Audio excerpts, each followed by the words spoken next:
How can I implement the beginning inquiry skills easily into my day?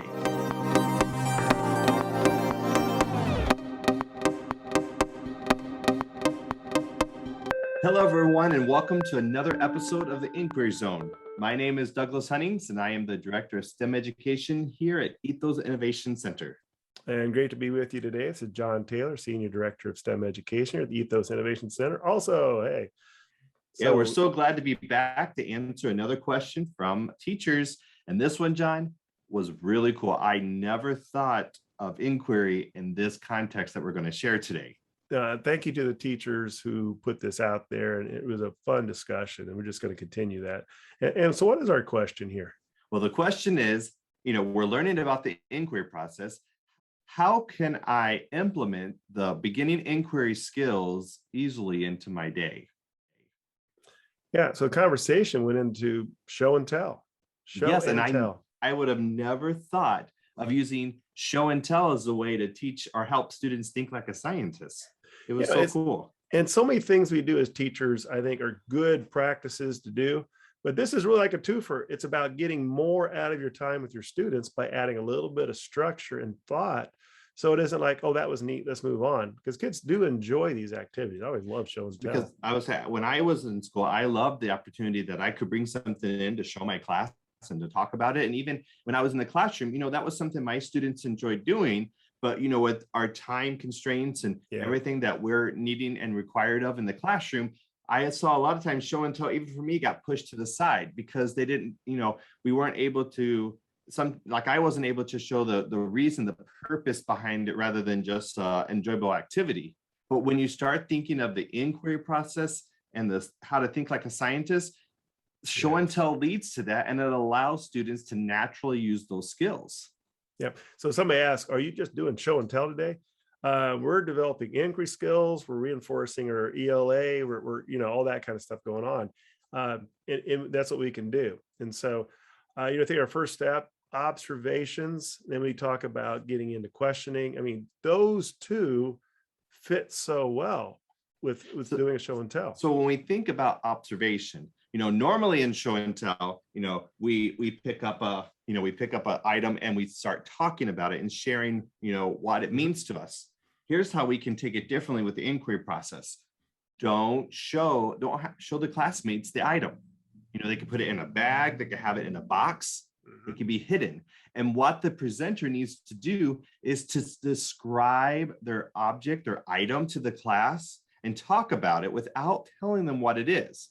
And then we could have our students use the inquiry skills of observation, by listening, using that sense of listening, and then start to ask the questions of, those open questions to try to determine what the student is talking about. And then that leads into predicting what the item is. So we can use those primary skills, and you don't have to do all three. Maybe you just want to start with observation. Have the student describe what they brought, and then the students use their observations to determine the item. Like I said, when I learned about this, I was like, oh, that's what I would do if I, going back to the classroom doing show and tell again, I would implement it this way. Yeah, it's really like a guess and tell is what you're getting into. And as a teacher, we take our time. We make sure that we are practicing the skill of observation, and don't rush it again. Again, practice the skill of questioning. Yes. Can our kids write down questions? Can they draw questions? Can they put things out there, both observations and questioning, and developing those? So maybe we can move towards to making a prediction of what is the object and what's your rationale for that. So we're starting to infer, writing inferencing about what is this fun object. And see, when you think, go ahead. No, I'm not saying this is it's a very short amount of time, such bang for your buck here. You're really doing so much in a fun activity. I love these when the kids are learning and they don't know that they're learning. It's not a forced activity. Right. It just shows and it inspires that lifelong learner, to want to discover the world around us, which is what inquiry is. And I want to kind of piggyback, go along with how you said, this activity allows them to write, to think, to infer. Well, it's also really practicing the skill of visualization, which we teach in reading. We want our students to read a text and to be able to visualize what the author was trying to do. Well, in a way, that's what they're doing here. It's just the student is the author and the text is verbal. And so then your classmates had to visualize what this item is by taking the descriptions. And then, like you said, they start to infer based on their evidence. Yeah.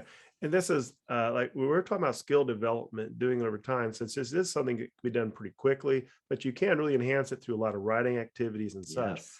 I think this would be a neat thing to space throughout your year. So your students are going to get better at whatever they're practicing through the year.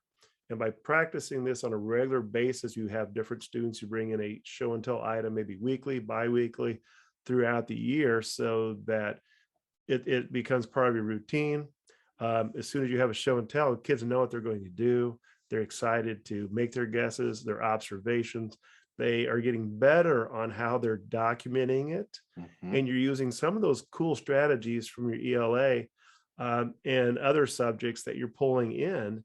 And, it's a neat time to work with the art teacher too, but to pull that together so that we're communicating more effectively as students as the year progresses. And, when I think about this whole idea and how could I start it, like what's the first step? Well, I would recommend just model it. You as a teacher bring something into the classroom and you model this whole show and tell process. And then, call on those students that could be great leaders to your classmates and could start this process. So that way they can learn. And like you said, keep practicing it. And the more and more that it occurs, the better the students can become. I was thinking it'd be nice to have a little stash of your own. That student forgot their item, but we're still going to do it because I've got something cool that you're going to share with the class. And that would be so, that's always exciting. I remember as a student, I'm like, oh, my teacher has these cool things. And I think the students would be excited knowing also that the teacher is bringing that, and it shows accountability to the students. And that way they can't say, oh, I forgot it at home. I guess I don't have to do this. You're like, no, I have something for you. And it's still showing that responsibility and keeping all students accountable to practice these skills. Right. Very good. So great question. I mean, it's good working with these teachers because they have awesome ideas, and we like to be the conduit that can share that out with the larger community anytime we can. Just a reminder, always, if you have questions, at the bottom, follow the links and please share any questions. If you have ideas you like to share with other teachers, we love discussing this stuff. All right. Hey, everyone. And so we would love to come out to your class. So if you want to be able to invite John and I or any of our ETHOS staff in the classroom, we have some information for you. Yeah, just hold on to after our episode. There'll be a little information about contact and getting a hold of us so you can join the Inquiry Zone and have us enhance and work with you fellow teachers to make something wonderful happen with science. Yeah. Right, thank you. Have a great day. Bye, everyone.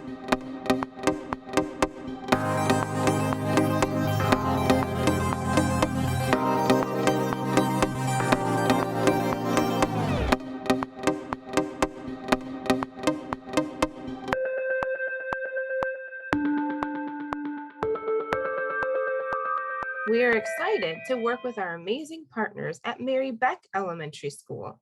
Your student dedication is awesome. And thank you to the dedicated and outstanding teachers at Jimtown Elementary School for their work in the Inquiry Zone to better serve their students. Thank you. ETHOS offers the Inquiry Zone professional development to schools. Helping to ensure a robust, fun, and cross-curricular approach to science is supported in all grades. Please contact us at contact@ethosinc.org.